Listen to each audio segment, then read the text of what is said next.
We have a different request than usual. This is a freeze dryer that has a low capacity issue. They spent a lot of money on this. Like to see if we can get it working. Rather than take up their entire floor while we figure out how this machine works, we're just gonna take it with us and diagnose it at the shop.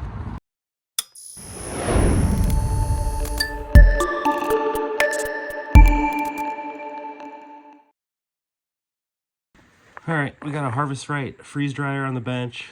This thing is not cooling properly. These are 410A units. We're gonna get into this, see if we can't fix this freeze dryer. All right, so this is what it looks like all stripped down. So we have a little compressor back here, a little condenser, right? That feeds a metering device and a cap tube. And then this whole thing, we just have copper wrapped around a stainless steel drum, insulated to the hills, and then a suction line coming back. So what we're gonna do is run it and see how our pressures look, and we'll probably move into a leak search after that. So it looks like we just have a suction port down here. I don't think we're gonna get the luxury of a liquid port until we add one. So yeah, just sitting standing, you can see we don't have enough refrigerant. So we have, it's 50 degrees in here. So our evaporator temperature should be 50. It's -2 for 48 PSI in total. So yeah, we're missing some charge. We have no liquid present. Okay. So we're just gonna go into testing mode here, and we're gonna go ahead and turn our freeze on. So there's our compressor, pulling 5.3 amps, 9 degrees, a total superheat of almost 100. Now this guy's supposed to get to -40, so pressures are gonna be a little funky. I think it's safe to say that's way too much superheat.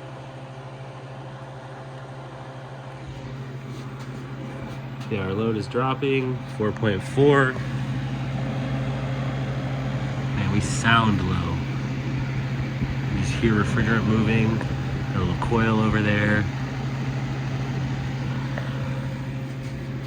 Yeah. -5 degrees. 118 degrees of superheat. Our ambient conditions are low, but there's no liquid in there. All right, we got 102 PSI of nitrogen in here. We got everything bubbled up. Nothing really jumping out. Took off all of our suction line insulation so we could test all these joints. There is like a little residue. Yeah, nothing is really jumping out at me. The main concern, once we go past this foam, there are no joints. So if we have a leak past this, then we are leaking on our actual coils. There are some videos of people rebuilding these, but yeah, if you're gonna have a leak, which you don't want, you really wanna hope it's down here and not in the barrel, which is the evaporator.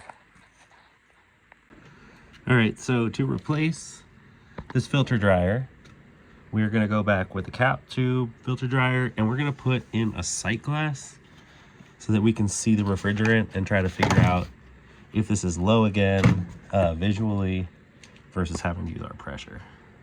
So it's gonna end up looking like this. This is our sight glass, a cover on there. This is our filter dryer, which is gonna give us the added benefit of a port on our liquid side, or high side. So right now we just have this low side port. But yeah, we're looking for any signs of leaks, hoping we don't have anything coming out of our evaporator. All right, so I think here's what I want to do. I think I'm going to connect the barrel together and put the barrel on a pressure test and put the high side on a pressure test. Because I'm worried that we might have formicarry corrosion in our chamber here. All right, well, we've been running 2 separate pressure tests. I am shocked, but we passed on both the high circuit and the low circuit. So we're gonna take this apart and braze it in the way it's supposed to be. All right, we are on a pressure test. We got our sight glass filter dryer in there. We are gonna let this go for 20 minutes to an hour, depends, and then we will pull a vacuum. All right, our pressure test looked all right. So we are pulling a vacuum on our 2 sides of the system. She's coming right down the mountain. We're gonna get this nice and deep. All right, we're running 43-degree coil, -40, which is what it's supposed to get to. We're just running in test mode. We are moving refrigerant into the sight glass so that they can visually inspect, see if this thing is developing a leak without having to enter the system. And as we look in here, you can see the ice starting to form on the edges. That is how this is designed to work.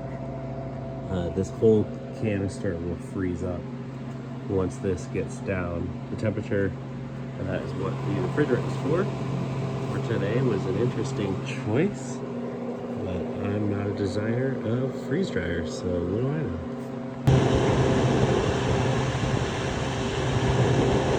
We do have some bubbles on our side.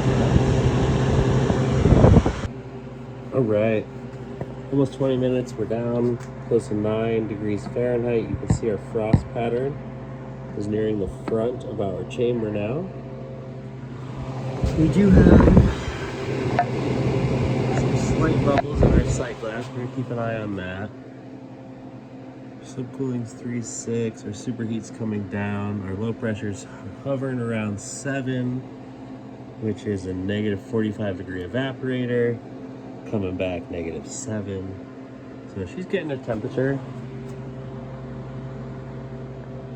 You can see this barrel is the evaporator.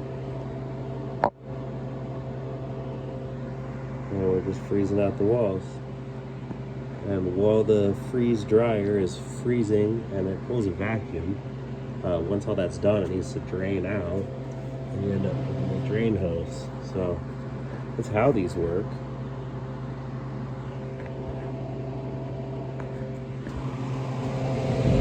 Yeah, you see we're starting to frost up, which is to be expected. Lots of frost.